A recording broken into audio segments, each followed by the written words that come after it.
their contributions. We feel so very proud. We won't forget how much they gave and how they pleased the crowd. When the glory years are over and playing days are past, we'll preserve those memories as long as sports fans last. Our torch is lit forever and brightly burns the flame, a tribute to our legends who are in our Hall of Fame.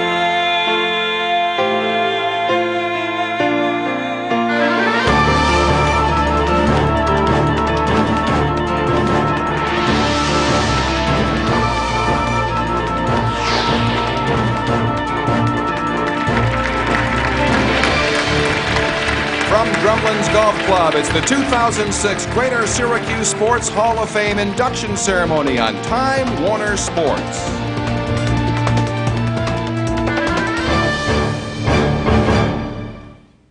Ladies and gentlemen, welcome to our magnificent celebration. Tonight, we induct 6 accomplished individuals into our prestigious Hall of Fame. Syracuse and the greater Syracuse area carries a rich tradition of excellence in sports. Tonight's honorees have brought such distinction to their community, their sports, and to themselves. Saluting them as we are tonight is not only appropriate, it is absolutely necessary. Tonight, the Greater Syracuse Sports Hall of Fame becomes even greater. Please allow me to introduce our distinguished head table, beginning on my far left from St. Matthew's Parish in East Syracuse, Monsignor Frank Sammons.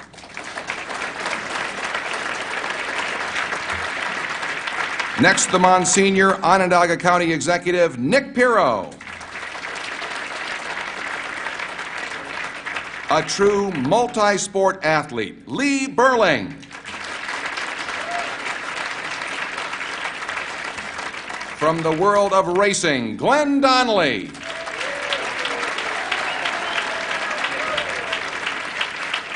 To my far right, the mayor of Syracuse, Matt Driscoll. Representing football, Dorsey Levens. Next to Dorsey, lacrosse great Paul Gate. And the president of the Greater Syracuse Sports Hall of Fame, John Rathbun. At this time, it is my pleasure to recognize the current Hall of Famers who are in attendance this evening. Would they all please stand and accept our salute?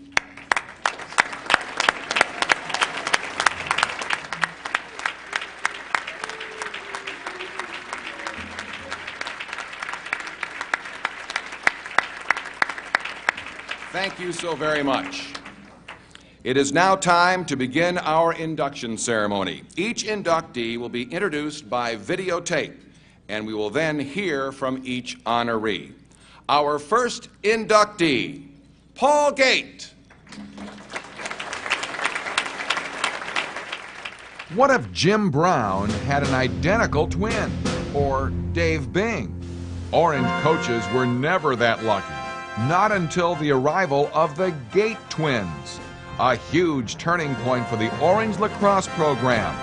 For 3 straight years, Paul and Gary Gate dominated the sport and led Sluggers teams to national championships in 1988, 89, and 90. Gary created Air Gate, scoring on a leap from behind the goal, and Paul added his own version. It's in! It is in! Remember the play where Paul passed behind the back to Gary, who scored with one more behind the back move? And the famous hidden ball trick, where they faked out the whirl and Paul chipped in an open shot. Coach Simmons kinda liked these boys. Life's a bitch, isn't it? After graduation, Paul remained with the sport he loved and played the pro game with equal success until he retired in 2005. Paul was one of the brightest stars in the National Lacrosse League. From 1991 to 2005, he was first-team All-Pro 8 times. He played in 138 games, scored 455 goals, and racked up an amazing 337 assists. He and Gary were both inducted into the Lacrosse Hall of Fame in 2005. The brothers founded GB Lax in 1990. Today, Paul is president of De Beer Lacrosse. He lives in Altamont, near Albany. The Greater Syracuse Sports Hall of Fame proudly welcomes a legend of lacrosse, Paul Gate, class of 2006. Ladies and gentlemen, Paul Gate.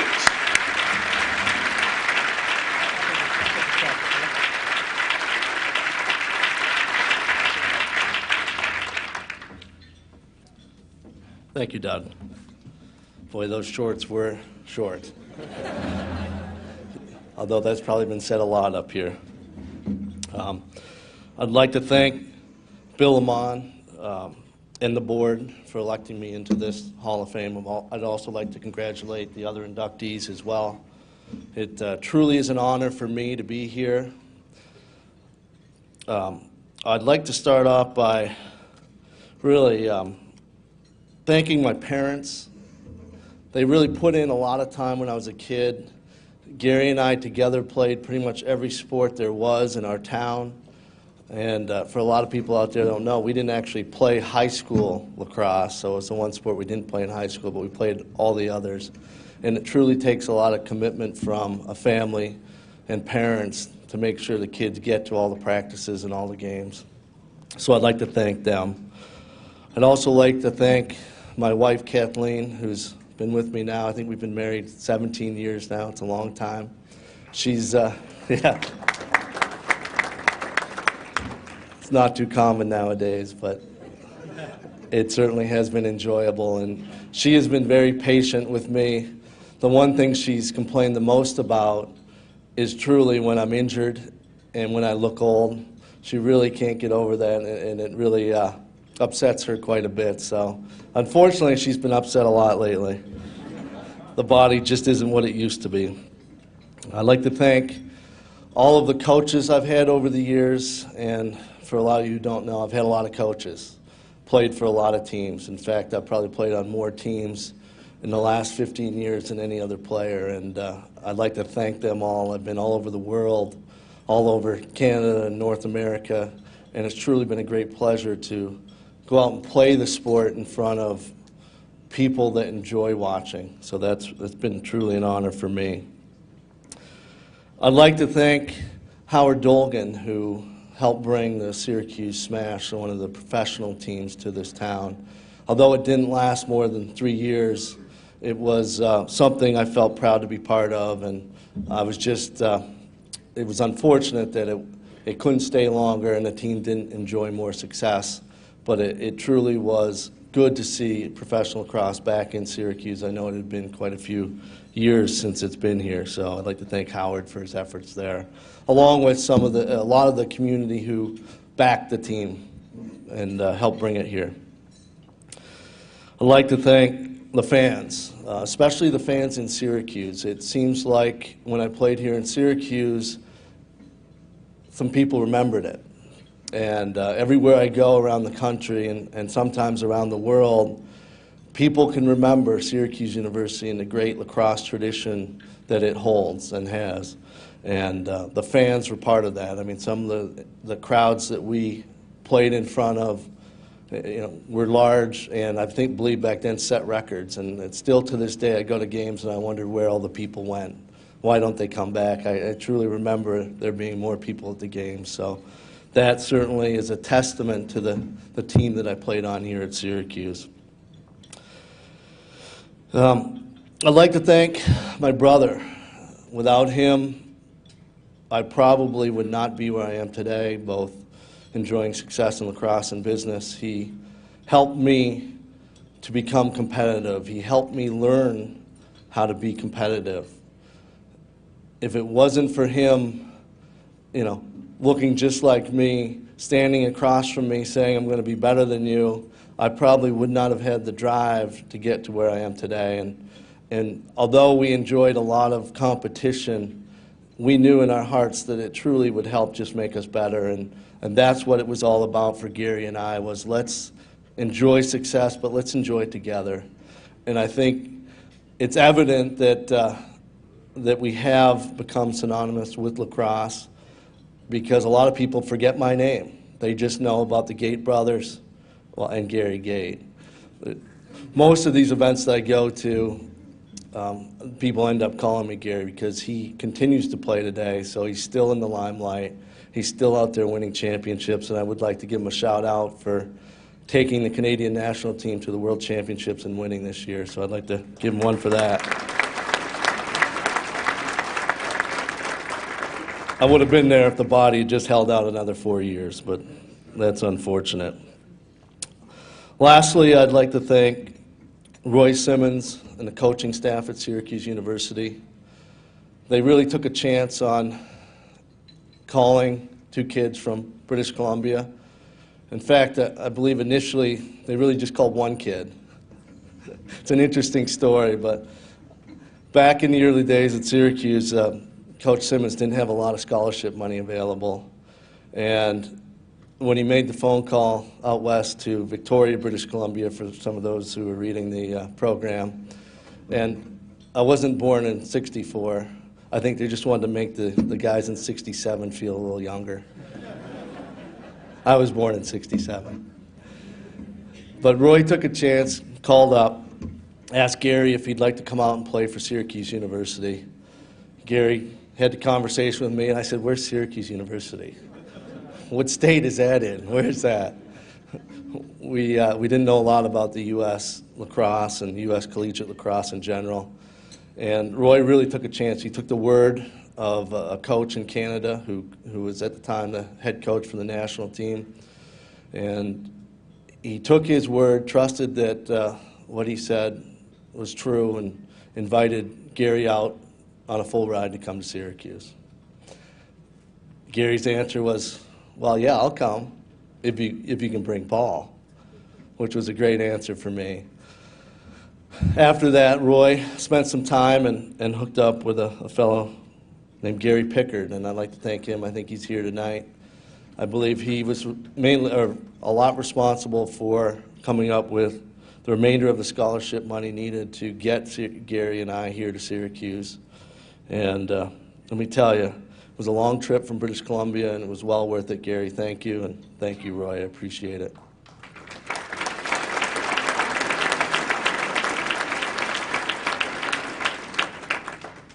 I'd also just like to thank the community in general. I just moved out of town about just over a year and a half ago, and for the 15 or 17 years I lived here in Syracuse, as I traveled, a lot of people always said, "Where do you live?" And I said, "I live in Syracuse." And they always said, "Why?" I said, "Because I love Syracuse. Why wouldn't you want to live there?" And they didn't really understand it, but I do. I consider it my home now, and I want to thank the community for making me feel comfortable here. Thank you very much.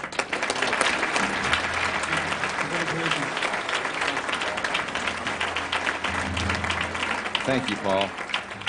And the 20th annual Greater Syracuse Sports Hall of Fame induction ceremonies will continue on Time Warner Sports right after this timeout.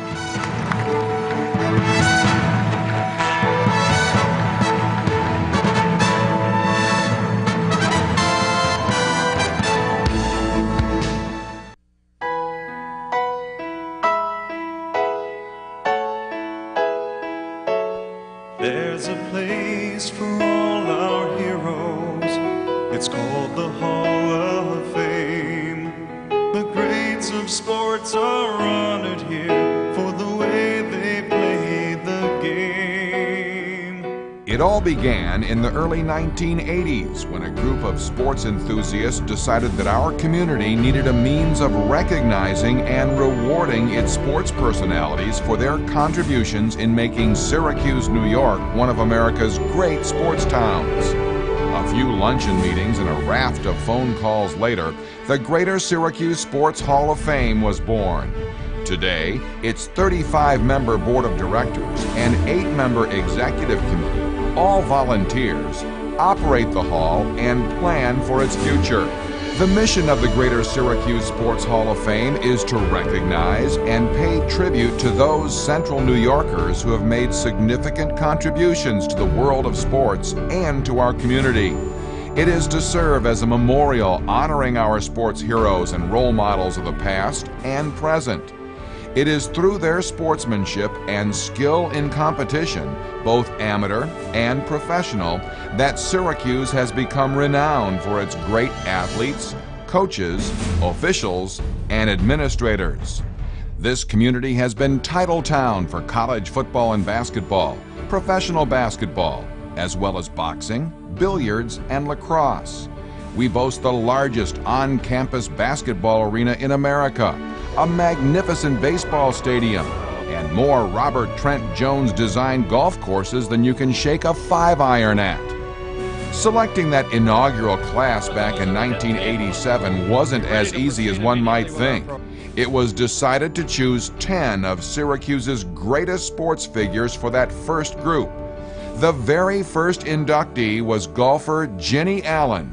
Her classmates included SU football coach Ben Schwartzwalder, boxer Carmen Basilio, SU football and lacrosse coaching legend Roy Simmons, billiards champ Babe Cranfield, bowling whiz Marty Pirano, two-sport Hall of Famer Vic Hansen, Syracuse Nats stars Dolph Shays and Paul Seymour, and Nats owner Danny Biazone. Election to the Hall of Fame requires a nominee to have lived in the Greater Syracuse area for at least 10 years. Over 150 sports figures have been inducted since 1987, representing 30 sports and related activities such as innovators, administrators, promoters, journalists, and officials. Induction is based upon a candidate's accomplishments and contributions to a given sport and to the community. Each year, the Board of Directors selects a new class of sports figures, including one old-timer recognized for sports excellence prior to World War II. Also, a sports team is honored each year for achieving greatness in its field of endeavor. The induction celebration itself is an exciting event, billed as the #1 sports dinner in Syracuse. The annual celebration is attended by over 500 family members and friends of the inductees and sports enthusiasts. Each honoree receives a framed oil portrait of himself done by noted sports illustrator Robert Dorsey. The ceremonies are televised on Time Warner Cable and rebroadcast some 50 times throughout the year. The Hall of Fame itself is located at Drivers Village in the former Penn Can Mall in North Syracuse, where Roger Burdick has donated space for the museum. Here, several interactive displays plus portraits of our inductees provide interesting and informative exhibits. This space is used to display artifacts and memorabilia donated by inductees, their families, and friends of the Hall of Fame. The site is easily accessible to everyone and is fast becoming a popular destination for schools, church groups, senior citizen tours, and just plain sports history buffs. Originally, the Hall of Fame was located in the lobby of the Syracuse Airport. Then it was relocated in a wing of the Onondaga Historical Association. The museum concept allows for expandability to ensure that the project will continue long into the future. With movable showcases, parts of the exhibit can be moved to other venues for special displays and events. Financing the design and construction of the Hall of Fame has been one of the major challenges of the directors. numerous building fundraising efforts, gifts from inductees themselves, their families, and their sponsors, and a generous federal grant arranged through the office of U.S. Congressman James T. Walsh have made completion of the project possible. It's something that's been evolving over a long period of time, and really we didn't have a home of our own, and I think this is the next step in kind of an evolution of the growth of the Syracuse Sports Hall of Fame. And there's some great memorabilia in here, and it's all been gathered now, and it's all pretty much in one place. The Hall of Fame offers several outstanding opportunities for members of the community to support the project. Businesses may sponsor inductees and enjoy print and television recognition for their donations. Such sponsorships are available for all budget levels, and all support is deeply appreciated and recognized. Will the Hall of Fame ever run out of athletes to honor? We won't. Right now we have over 450 people that have been nominated for our Hall of Fame, and I think, just by those names alone, without talking about any sports that are happening today, we'll have enough people to keep this dream alive for a long, long time. And that, friends, is the story of the Greater Syracuse Sports Hall of Fame. We invite you to visit our museum, attend our annual dinner, and support our efforts to honor those whose achievements in the world of sports have made Syracuse synonymous with athletic success. Our torch is lit forever, and brightly burns the flame, a tribute to our legends who are in our Hall of Fame.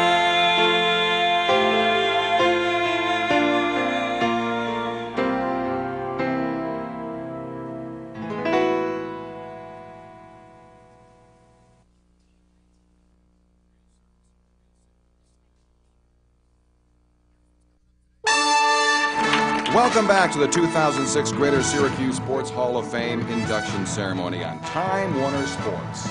Our second inductee for 2006, Frankie Lyles. This is where our next inductee grew up, Kennedy Square in Syracuse.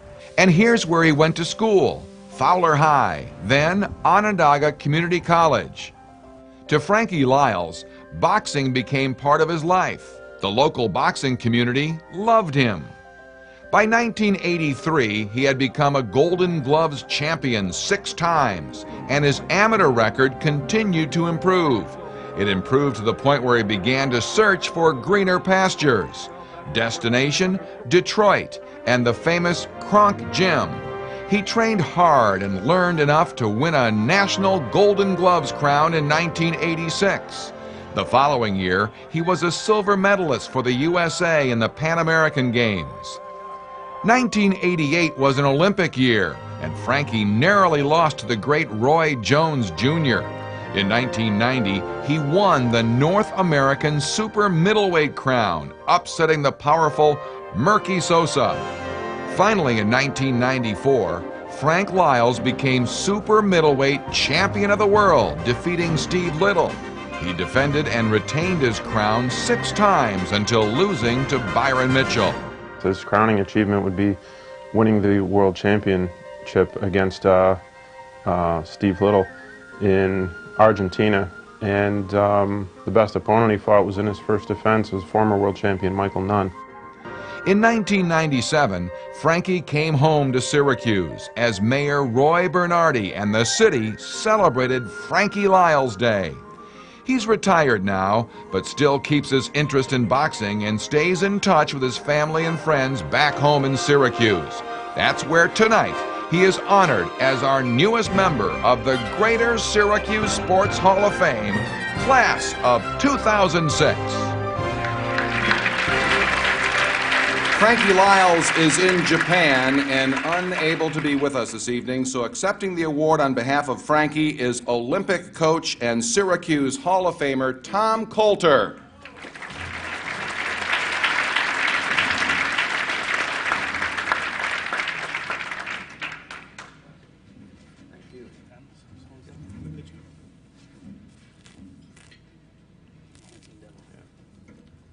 Well, this is a great honor for me. Years ago, a brash young kid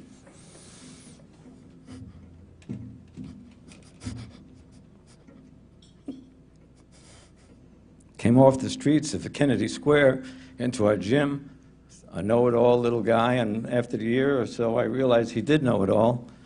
He had great talent, worked his way through, and he had a great drive and a great dedication to winning.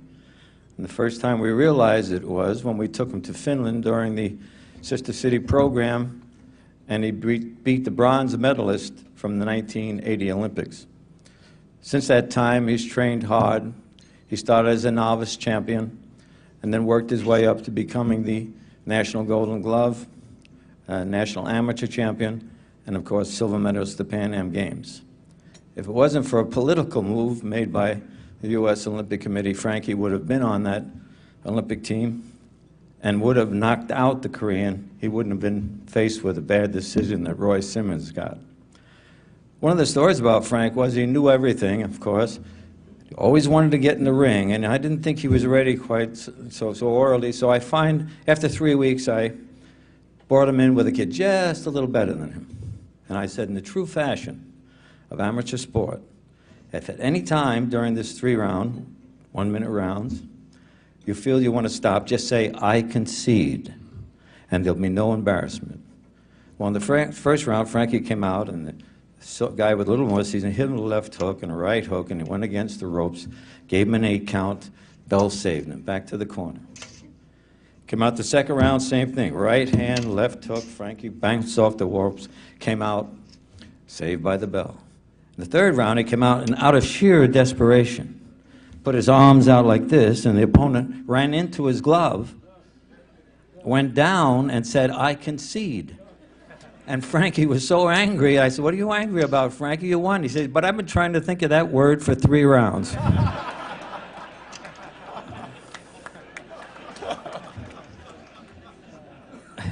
Frank's a wonderful kid.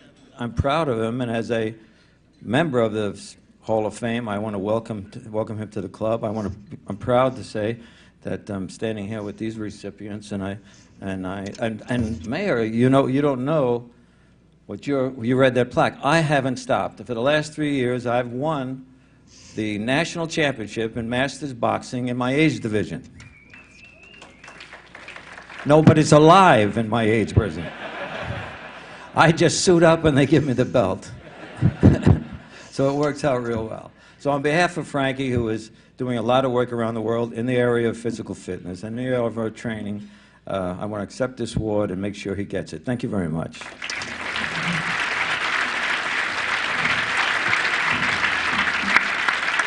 Thank you, Tom. Our third inductee is Joe Schwartzer.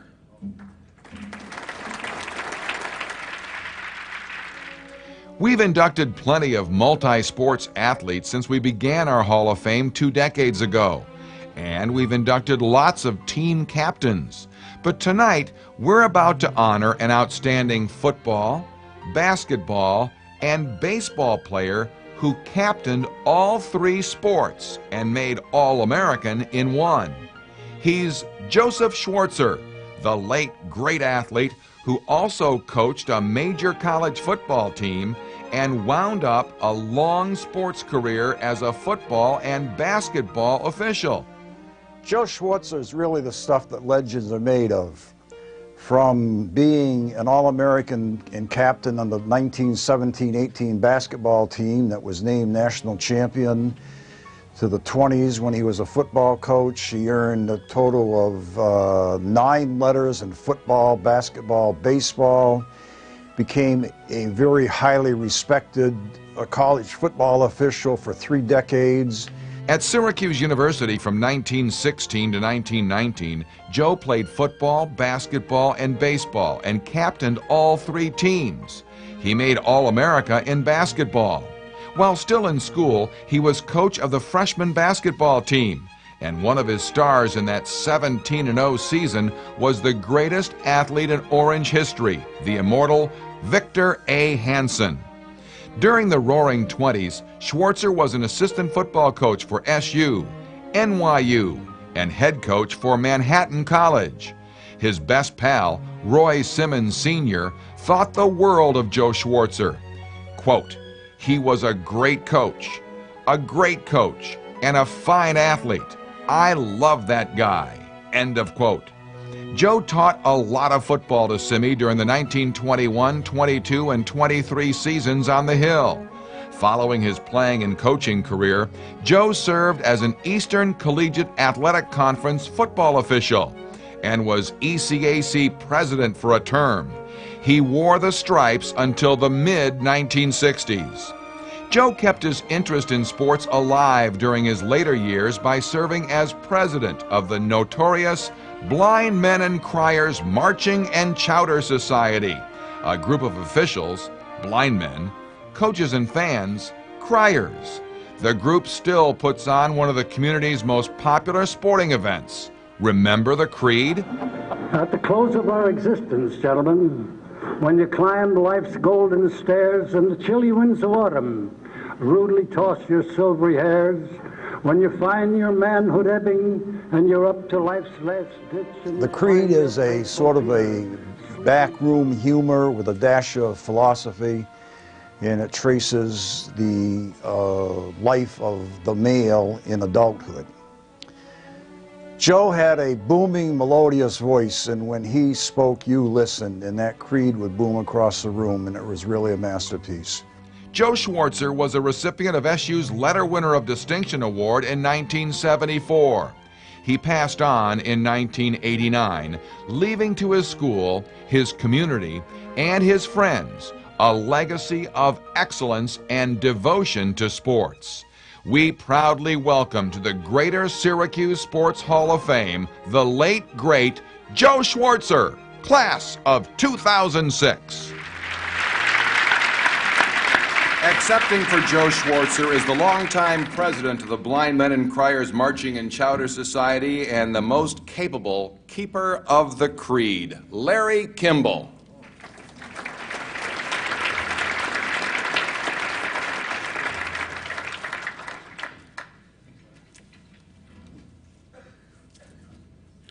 Good evening. Unfortunately, we can't use all of the creed here.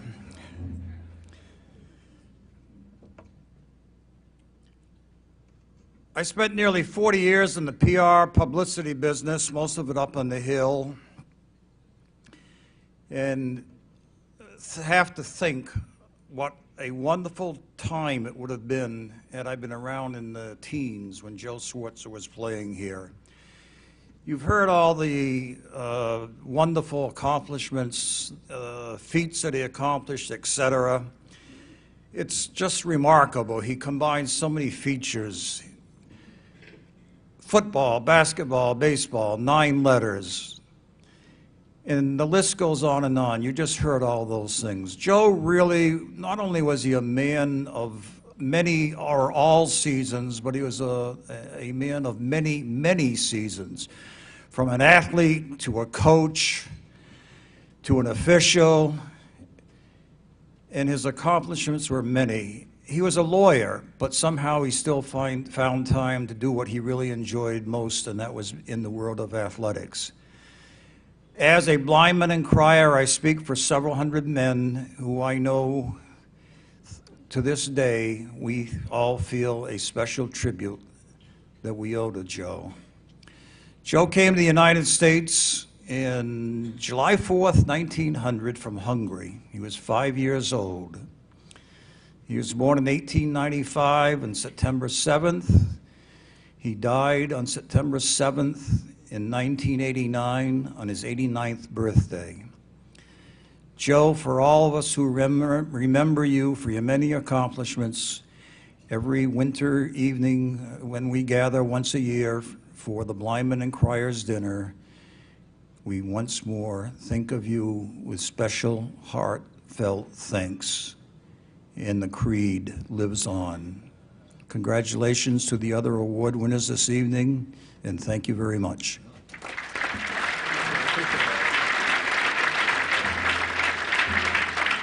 Thank you, Larry. And the 20th Annual Greater Syracuse Sports Hall of Fame induction ceremonies will continue on Time Warner Sports.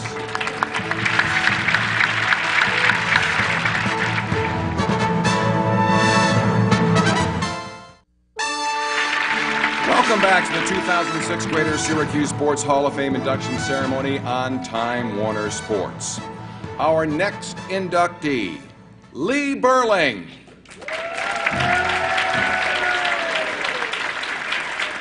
Syracuse Sports Hall of Fame has had our share of multi-sport, championship-caliber female sports figures like Carol Moss, Madge Wells, Kathy Urschel, and Gretchen Burns, for example. But excelling in the number of sports mastered by Lee Burling is incredible. Let's start counting.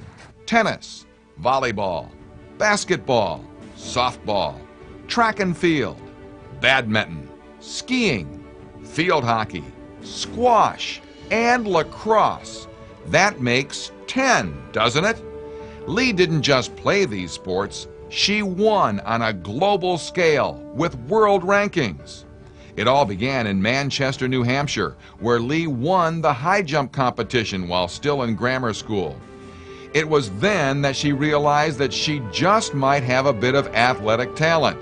Throughout her high school career, she was a winner in softball, skiing, swimming, and tennis, and was ranked 4th in the world in juniors badminton in 1950. 6 years later, she rose to 4th in senior badminton.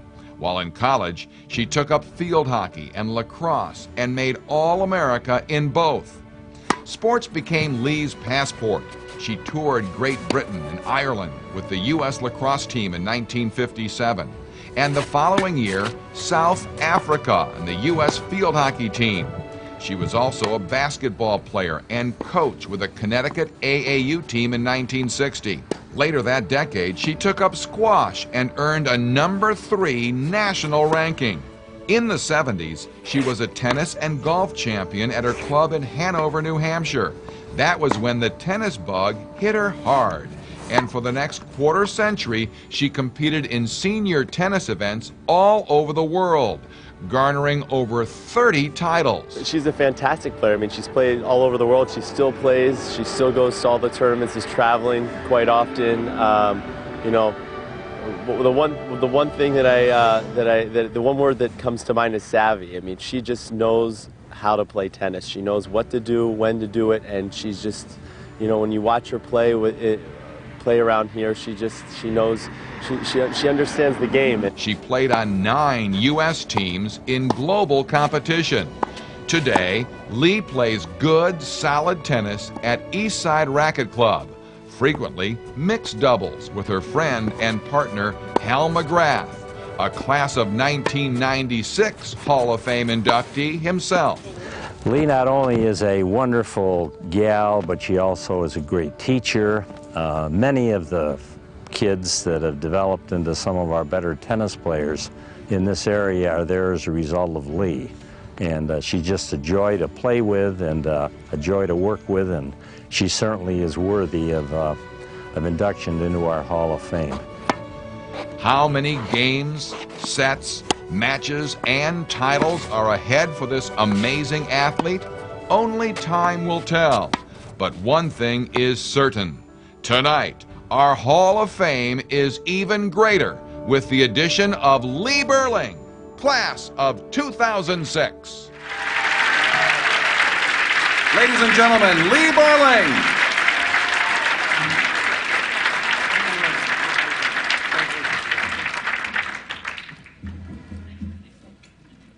I was one of the lucky ones.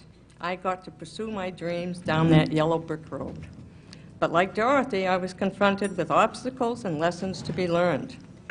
Without friends and mentors like Tom Eron and Doctors David Murray and Tim Eisent, who picked me up, patched me up physically and emotionally, and assured me I could compete again, I wouldn't be here tonight. I grew up long before Title IX, and it may surprise you to know that I thought I had a decision to make between sports and a business career. I grew up in apple country. We had delicious but very tart apples. And I was determined to make sure my family got their allotment. There wasn't a fence I couldn't conquer, nor a gate I couldn't master. And until that fateful call, my parents were under the impression those apples were donated. Charlie, this is your neighbor on the corner of Beach and Brook. I hated to make this call, but unlike my neighbors, I was convinced I could outsmart your daughter. I am now willing to negotiate. Next fall, could Lee leave one apple on the tree so I can find out at least what variety I'm growing? That was one of my introductions to life's encounters with accountability, happiness, humor, selfishness, and reality. My parents quietly and gently urged their over-rambunctious daughter in the direction that caused them the least amount of stress. The honors and press clippings did not free me of family obligations or make me more important than my 3 siblings. Unless questions, my parents offered very little information about their daughter, except they were pleased that she was no longer in the apple business. I was coached by the best in the world in the sports I competed in nationally and internationally. Techniques and strategies may differ, but not how you got there. Absolute commitment with no could've, should've, or would've cop-outs. Anyone can have talent, and mental toughness is sexless. You won because you were better that day, and you lost because you weren't physically and mentally prepared.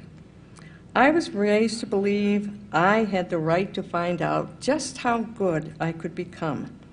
And once I stopped relating winning with being good and losing with being bad, I was able to move on.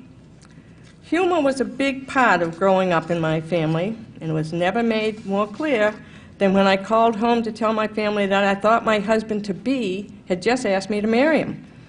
You had to know Jim to appreciate that statement.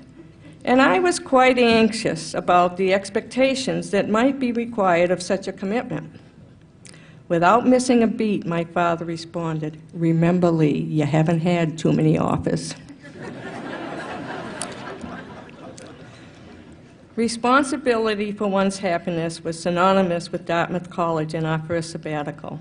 It was my job to convince an all-male athletic department and other male faculty to help me get ready for my upcoming national squash tournament.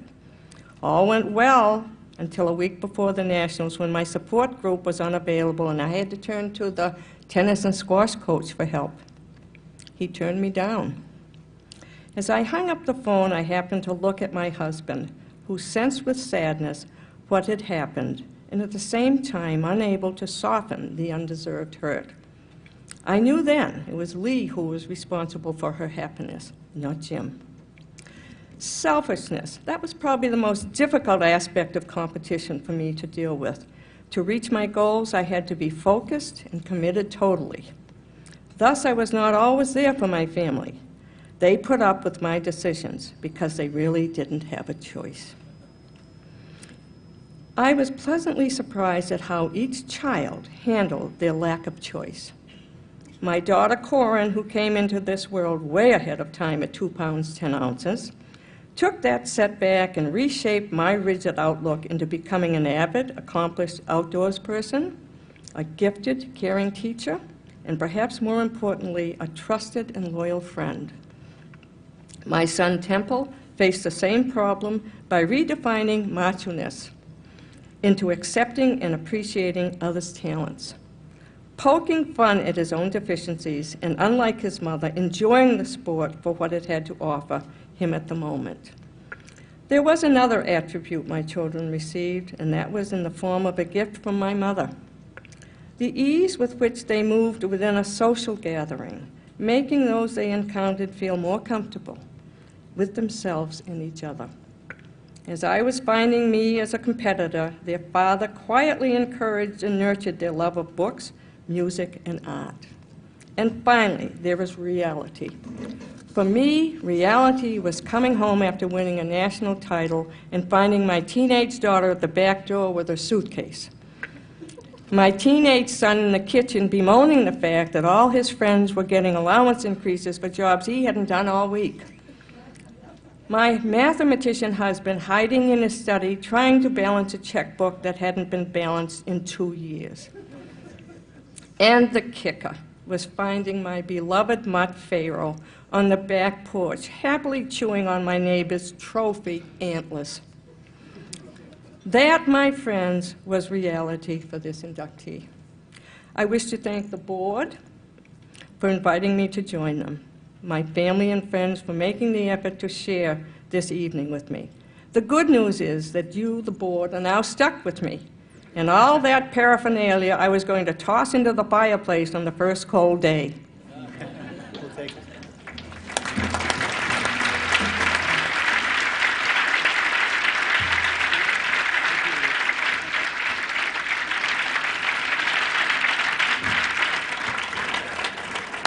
Thank you, Lee. Beginning tonight, the Greater Syracuse Sports Hall of Fame enters a new era with the Legacy Legends. Each year, we will honor a sports team from the past. These teams will be invited to our dinner so we can all salute their achievements. The Legacy Automobile Group will sponsor this phase of our program. Dan Knobloch and Anthony Segroy of the Legacy Group are pleased and proud to sponsor the Legacy Legends. Our inaugural Legacy Legends, the 1967 lacrosse team from Lafayette High School. 1967. In high school athletics, football, basketball, and baseball still reigned. Oh, there was some mild interest in hockey, wrestling, and track, but the spotlight was yet to shine on lacrosse. 1967 changed all that, thanks to a group of young men who showed up for tryouts for Coach Gordy Ostrom's Lafayette Lancers. And what a team it was to become. The Gold and Green swept through that 1967 season without a hitch. 16 wins, 0 losses. I think that cohesion is very important. We were together on this whole thing, and a lot of that was the leadership of Gordy Ostrom. And I think that one of the important parts is that we crossed kind of boundaries of, in this case, you might say race, because we had Native Americans, playing in the Lafayette community, and things were fine, and we got along great and had a great team. County champions, New York State champions, 281 goals, 185 assists. In a game against East Syracuse Manoa, Gordy's guys racked up 23 assists. The Lancer defense wasn't too shabby either, 3.5 goals against per game.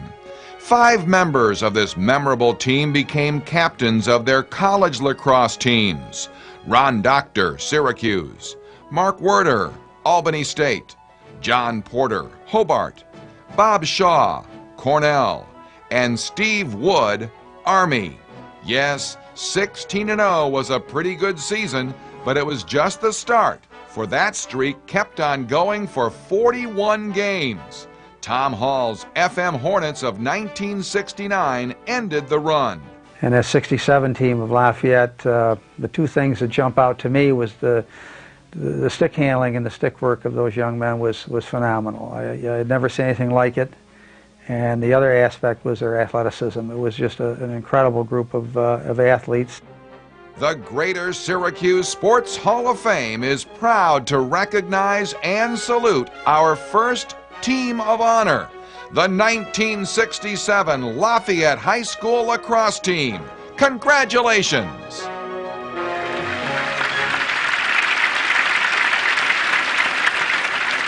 Speaking on behalf of the 1967 Lafayette Lancers, team captain Ron Doctor.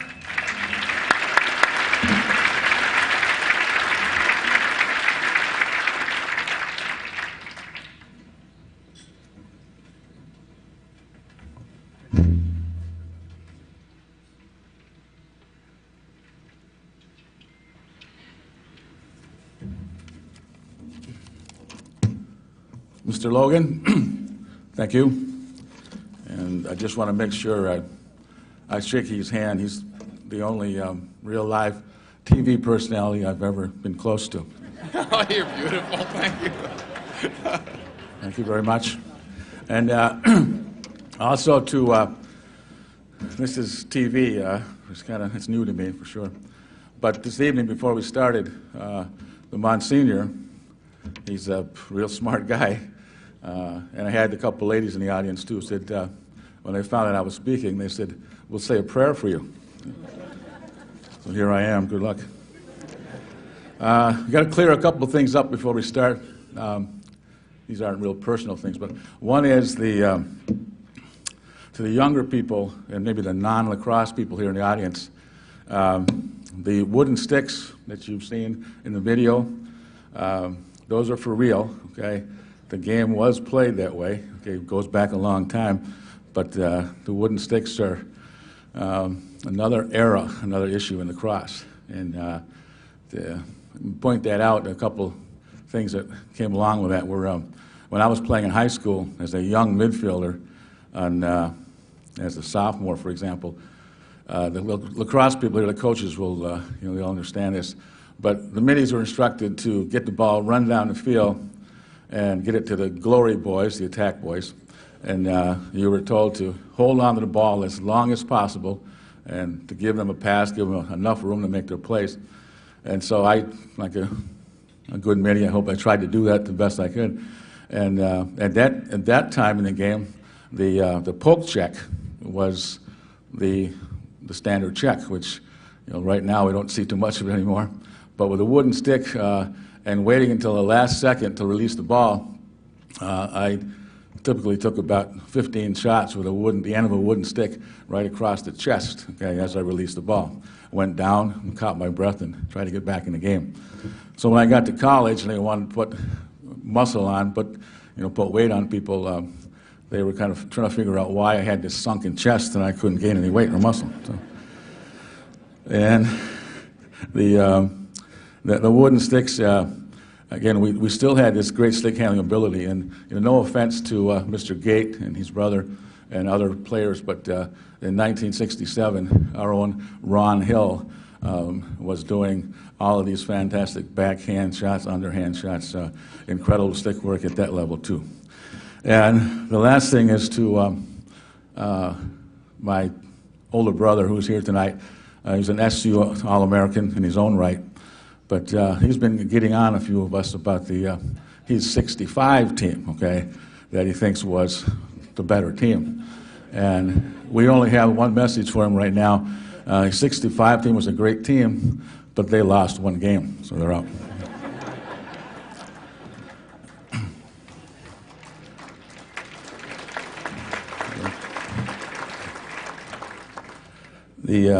I'd like to start on behalf of the 1967 Lafayette Boys lacrosse team. I'd like to extend our congratulations to all of the 2006 Syracuse Hall of Fame inductees. It is certainly an honor to be recognized by the Hall of Fame, and especially with this well-deserving group of people. Our special thank you is directed to the Greater Syracuse Hall of Fame itself, the originators, facilitators, and sponsors who make this wonderful event possible, and for the great recognition they've given us.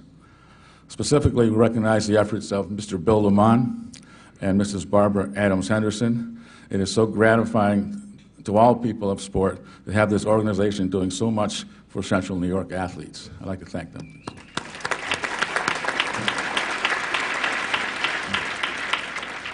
1967, it's a championship season 40 years ago.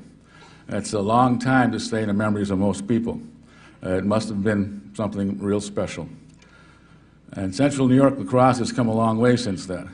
A lot of lacrosse people believe that the 60s era of high school lacrosse, and especially the 67 team, helped to lay the foundation for the enhancement of lacrosse in Central New York. In the minds of the mainstays of Central New York lacrosse, some are here tonight with us, Tom Hall, Walt Munsey, Clark Mercer, Bob Derland, and Terry Cullen.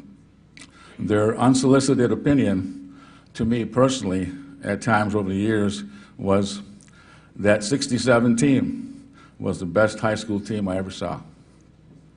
So we thank them, and I know they have helped to keep the memory alive.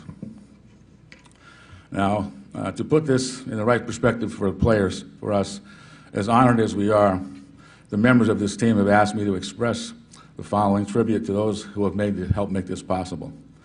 First, to 3 teammates who have passed on and not with us today: Dave Cook, Jimmy Shaw, and Dave Baldwin. To our parents, for we all recognize that team cohesion really comes from who we are. The Lafayette and Onondaga Nation communities, our way of life provides this great base of support. And to our teacher-coach role models, Carl Wiest, Bill Applegate, Sam Papa, and the late Gordy Ostrom. They are tremendous coaches and gifted leaders of young men.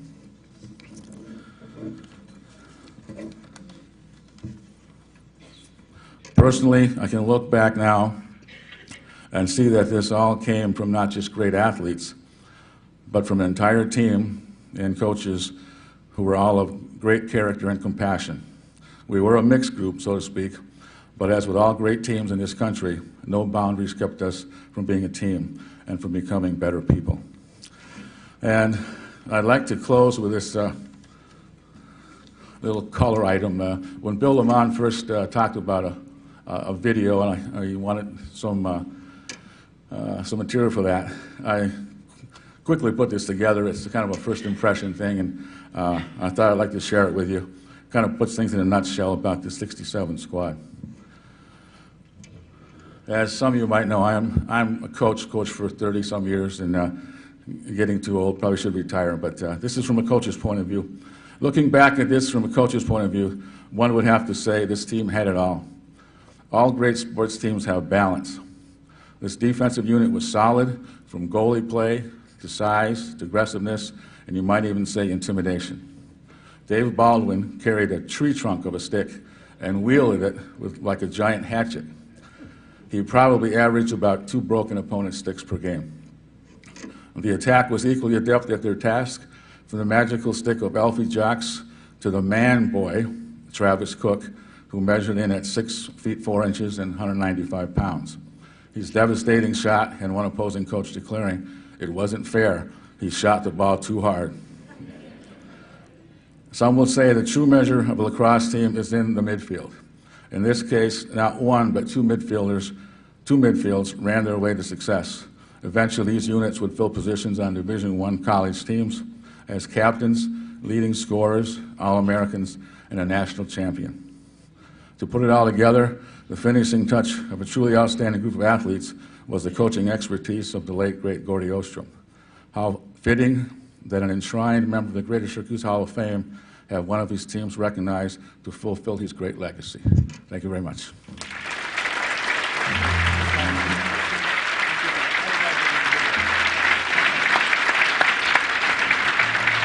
The 20th annual Greater Syracuse Sports Hall of Fame induction ceremonies will continue on Time Warner Sports.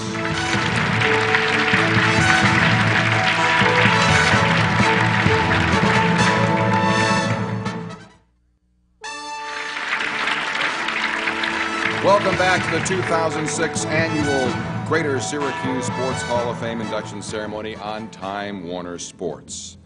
Our 5th inductee, Glenn Donnelly.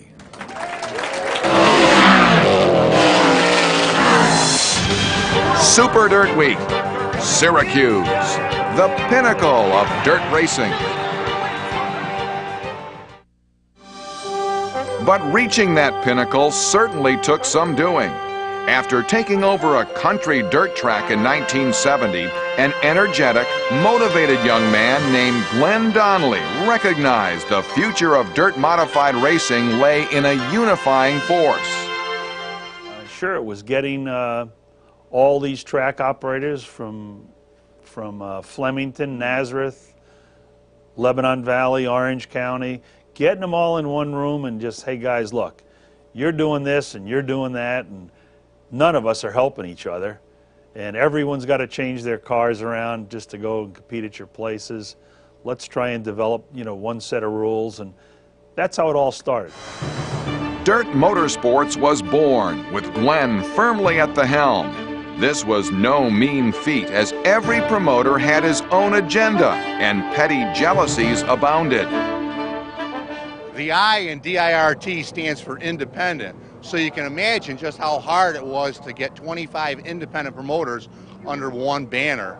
It took a pretty tough guy to get it done, and Glenn Donnelly's a tough guy. For dirt motorsports to rise to the stature he envisioned, it must be promoted properly. Television was the vehicle.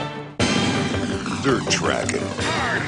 Your favorite driver on your favorite track. For 1 hour, nothing else matters. It'll raise the hair on the back of your neck. Rush Hour on Dirt. This exposure succeeded in acquiring national sponsorships and created a professional class of drivers whose deeds generated an adoring fan base. It was kind of a backwoods sport, and you put your touch on it and brought it to what it is today, so great job. Glenn had a dream, and a lot of people said, you know, you're full of soup. You know, he made it happen, and he put racing where it is in the Northeast right now, and that's who we got to congratulate.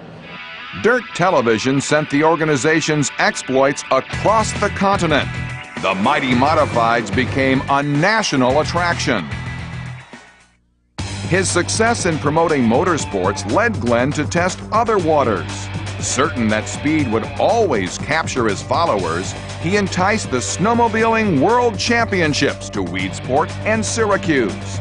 Speed on the water was just as alluring as speed on clay, so Glenn promoted the imposing unlimited hydroplanes on Seneca Lake and later on Onondaga Lake.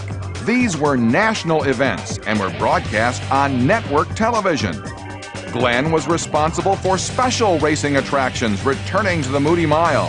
The Unsers, A.J. Foyt, and Mario Andretti all drew national attention to Syracuse. The Mighty Modifieds also drew NASCAR's finest as competition. Cale Yarborough, Bobby Allison, Jeff Gordon, and Tony Stewart all got up on the wheel of the sleek dirt machines. Glenn resurrected and personally funded the Cayuga County Fair. Providing an old-fashioned county fair atmosphere was his way of giving back to the community that supported him. When a gasoline shortage jeopardized racing, Glenn built a concert stage at Weedsport, and the fury of the Modifieds was transformed into the fury of rock and roll. The power of the python, the quickness of the cobra, White Snake, Metallica, Heart, Ozzy, Aerosmith. You know it's summer when they're rocking at Weedsport. To engender a sense of pride and celebrate dirt racing's storied past, Glenn built the Dirt Motorsports Hall of Fame in 1991. To imagine something like this was beyond my fondest dreams and aspirations, and I am very honored to be here and to be a charter member. Racing greats and those who helped establish them have been enshrined for 15 years. But whatever he ordained for the betterment of his sport was directed towards Super Dirt Week. Early on, Donnelly realized dirt racing needed a focal point, something with which to identify. Pro football had its Super Bowl. Why not dirt racing? The mile track at the New York State Fairgrounds in Syracuse seemed the perfect site. Over the past 34 years, Super Dirt Week has acquired a mystique all its own. Glenn Donnelly is dirt racing, and it's kind of appropriate to be honoring him while we're at Syracuse today. And racing was something I loved, but something I'd never been involved in. And you gave me the encouragement, you gave me the direction along with all your guys. Glenn Donnelly, you took dirt track racing from barnyards right up to national recognition. As I stand here at Super Dirt Week, I think about the vision that Glenn had for this sport and for modified racing in particular, and how he made this grow to a point where guys like myself could do this for a living. Super Dirt Week's history and tradition have become a measuring rod for greatness. Beyond providing a Valhalla for dirt racing, the economic benefits accruing there are enormous. An estimated weekly attendance of 125,000 race fans gather at the fairgrounds environs, supporting hotels, restaurants, convenience stores, every conceivable mercantile establishment. Although he has been individually honored with many national awards, Glenn has seen his role as that of caretaker of the sport. He's a visionary, an innovator, a crusader. He not only saved modified racing, but Glenn Donnelly established his sport as a major source of entertainment and built a solid business foundation for its future.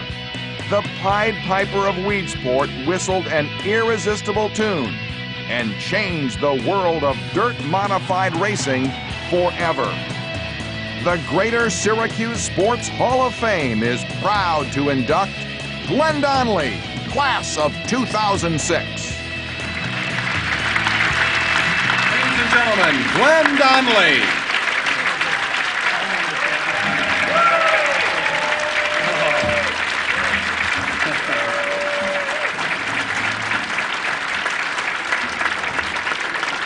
No wonder why you wouldn't show me the film. Well, members of the committee, fellow inductees, honored guests, ladies and gentlemen, you know, I don't know where to start. After 4 decades in a profession I really loved, I guess it would start back in 1991 when I built the Dirt Motorsports Hall of Fame, and I greeted almost every inductee, and now I know how they felt. Never in my wildest dream did I ever think about being honored in this fashion. I've been fortunate to receive a lot of wonderful awards, but being inducted into the Greater Syracuse Sports Hall of Fame, especially where I started, you know, it's just, it's a real honor. And I can remember promoting the first Super Dirt Series event back at the New York State Fairgrounds in 1972. It rained 2 of the 3 days, and I think I lost about $7,000. And if it hadn't been for Schaefer Beer, which was probably the first sponsor I really got, and they had given us $5,000 at the time, I'd have probably never done it again. But fortunately, there was a second Super Dirt Week, and just 2 weeks ago, there was Super Dirt Week 35. Over the years, I've enjoyed working with some of the greatest employees, car owners, and drivers. And I'm really honored that 5 of my top drivers that I've had over the years are here tonight. Barefoot Bob McCready, the Doctor Danny Johnson, who just won this year's Super Dirt Week, AJ Slideways, Alan Johnson, Brett the Jet, Brett Hearn, and probably our young superstar, Barefoot's son, and he's ranked #1 in dirt track racing right now in the country, Timmy McCready.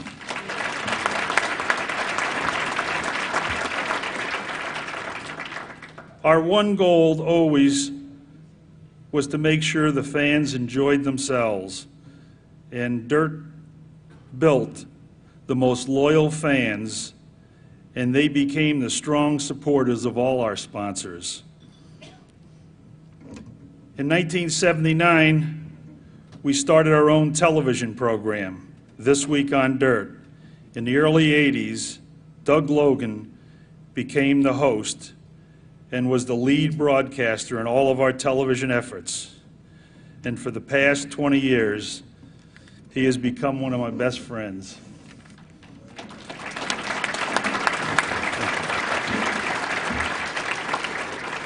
The Caruso family had an enormous impact on dirt motorsports. The Carusos owned Oswego Speedway and could have been our rivals. Instead, George, Doug, and Romy not only became our good friends, but they were important business associates. And their company, Oswego Press, printed all of our dirt material. And Romy has been my accountant for decades. And I think you all know how important a good accountant is. I'd like to recognize my good friend and teammate from Baldwinsville High School, now county legislator, Bob Warner. In 1963, he drove all the way to South Dakota to see me play college football. Luckily, I didn't embarrass him, and I think I caught a 65-yard touchdown pass that game, so I hope it made his return trip to Syracuse a lot better. All my children are here tonight. My daughter Kathy, who's a lawyer, works for the state of New York, started a career in officiating football, did it for 2 years in New York City, and then she started having my grandchildren. She's had 5 of them since. Patrick took over our production and our TV programming in 1987, and he still works for Dirt Motorsports. Bobby, he left Syracuse about 12 years ago with 2 of his friends. Andy Graves, who became a crew chief for Ganassi Racing, and Jeff Gordon, who is probably the top Nextel Cup driver in the country. Bobby went on to his own driving experience programs. His partner in one of them is Mario Andretti out in Las Vegas, and he just opened another one with Jeff Gordon, the Jeff Gordon Driving School in Charlotte. I know his wife Heather's here. Amy, my daughter of 1 grandchildren and another one on the way, her husband Matt works for Dirt Motorsports also with Patrick. Susan just got married. She's a 3rd grade school teacher in the Syracuse school system. Her husband's a teacher, and he's also the head football coach at Chittenango High School. We won't talk about the season, though. When I look back over the 35 years, I can't say I enjoyed every day, but overall, it was a fantastic ride. And to be recognized for those years is something that I could never have anticipated. To become a part of the Greater Syracuse Sports Hall of Fame and to stand with the wonderful, accomplished people enshrined there make those 35 years even more worthwhile. Thank you all very much.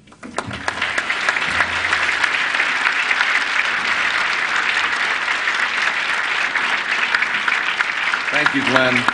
And the 20th annual Greater Syracuse Sports Hall of Fame induction ceremonies will continue on Time Warner Sports.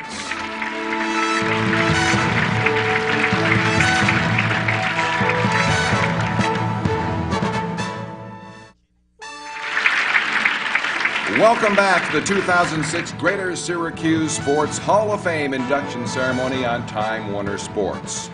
Our final inductee for 2006, Dorsey Levens. Once, he scored 50 points in a game. Big deal? Yeah, it was a football game.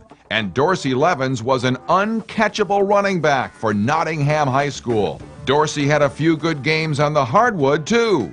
Good enough to score 1,472 career points. The honors just kept pouring in while young Mr. Levens poured it on. All upstate football, co-player of the year. First team All-State in basketball with a 26 points per game average. A state championship. Duke McGrath, his coach, remembers that 82-7 run during the Levens era.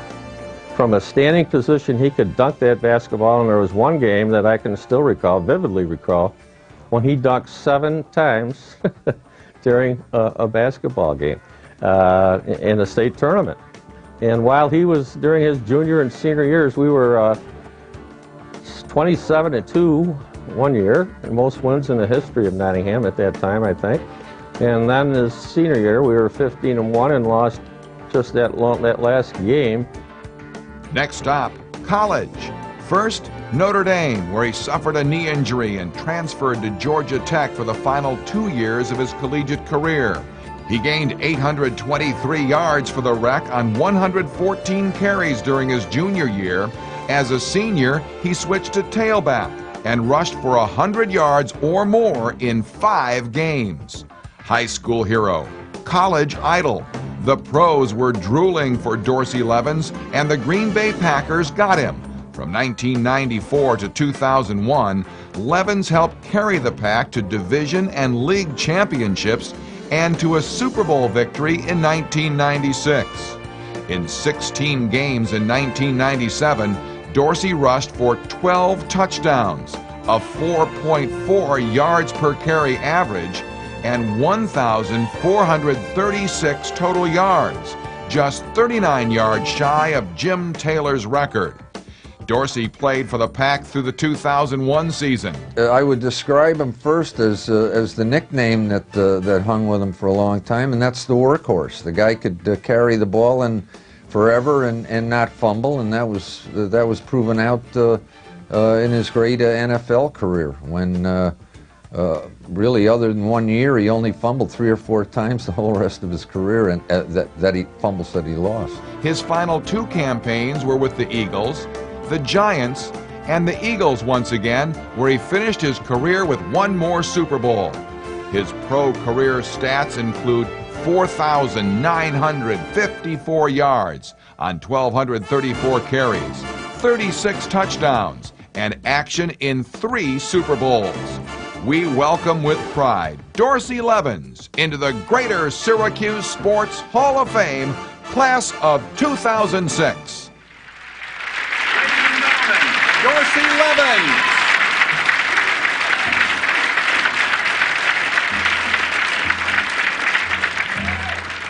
Thank you. First of all, I want to thank the Greater Syracuse Sports Hall of Fame for having me here and inducting me tonight. It's a great opportunity for me. I'm very honored and privileged to be here. When I first sat down to write down what I was going to say tonight, it just didn't feel right. It felt too formal. You know, I have a lot of family and friends here that I grew up with, so I wanted to speak from the heart, and I got that advice from E.J. Dowdell. I talked to him a couple of days ago, and he's like, you know what, just come from the heart. I was like, you know what, that's some pretty good advice, and I appreciate it. You guys know what I'm all about. You know all my stats about my career and what I've been through here in Syracuse. So I guess what I really want to talk about tonight was what Syracuse meant to me. You know, this is my hometown. This is where I was born and raised. I spent the first 19 years of my life here, and this is all I knew. So what I want to share with you tonight is what Syracuse means to me. And outside of it being my home, second, it's family. And my family's been my rock since day one, throughout my whole career. They've been there to support me and encourage me every step of the way. Both my grandmothers are here. Hattie Grimsley, my grandmother, she came to every game I ever had. Hattie was at games where I know I didn't want to be there. It was too cold, it was raining, it was snowing, and Hattie was there with her personal bodyguard, Big Sam, who's not here tonight, but she was always there. My other grandmother, Gloria Mims. I know in the bio it says my first contract was for Green Bay for $785,000, which is incorrect.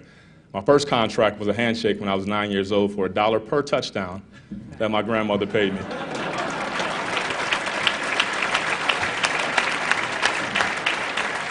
I'm not really sure if that was legal. If the NCAA comes after you, I don't know anything.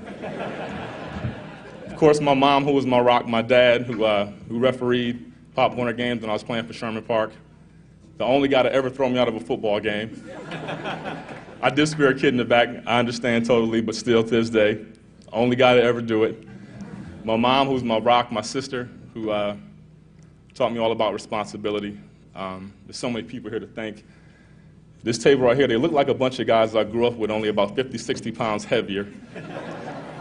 I told you I had the mic, keep playing if you want to. But these guys also been very special. I knew most of these guys since I played Sherman Park when I was 9 years old.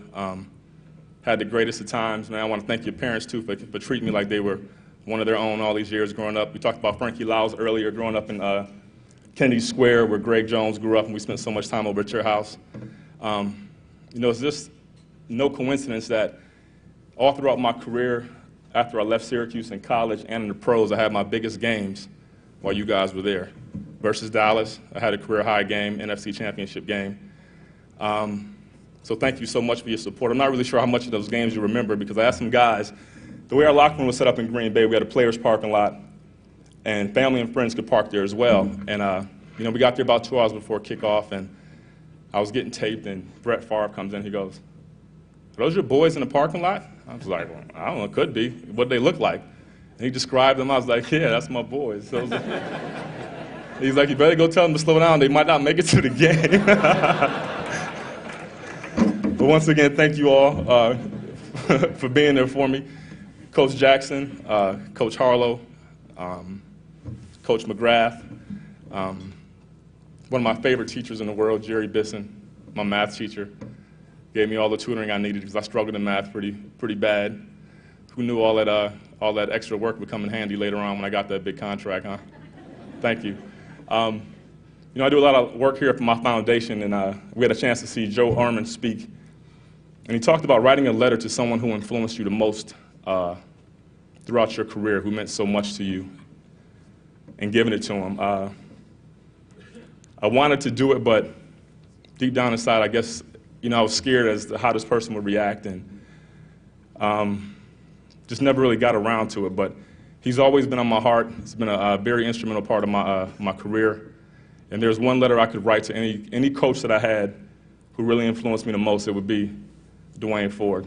I just want to say thank you for all you've done for me, man. You've just been there for me since day one. You're more like a brother to me as opposed to a coach, and I really appreciate that. And the one thing that you said to me that always stuck with me was that when you're done improving, you're done. Just hang it up. And that always stuck with me, and I always strive to improve and do better and better and better. I tell a story about the state championship game we lost.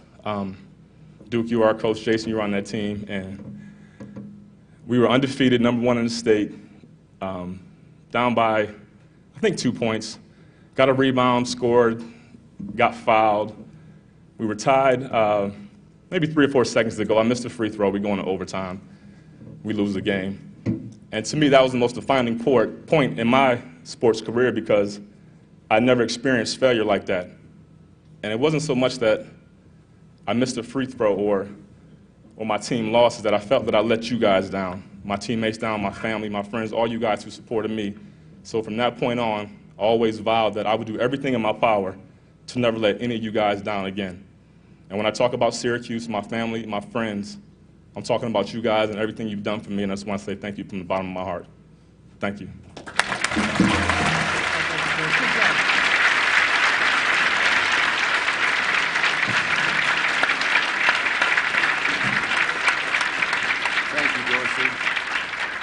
How about one more round of applause for all of our honorees in the class of 2006.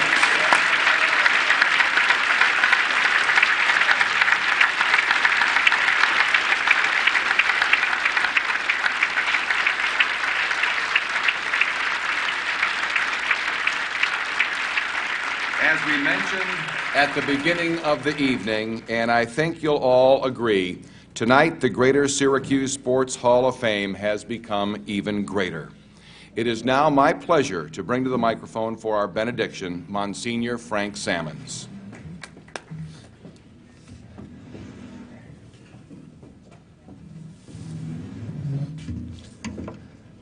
Everyone received applause at the head table except Doug Logan.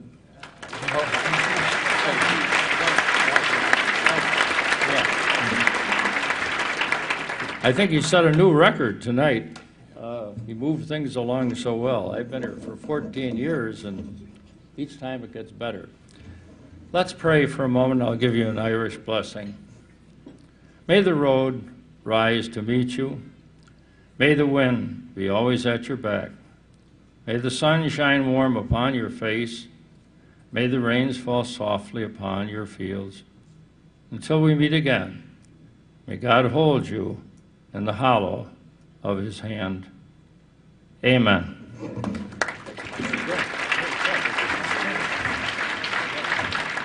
Ladies and gentlemen, you're all invited to take a poster on the way out as a little something to commemorate this evening and a little remembrance. Ladies and gentlemen, we thank you for your continued support of the Greater Syracuse Sports Hall of Fame and for sharing in our celebration. For all of us at Time Warner Sports, thank you so much for joining us, and so long for now.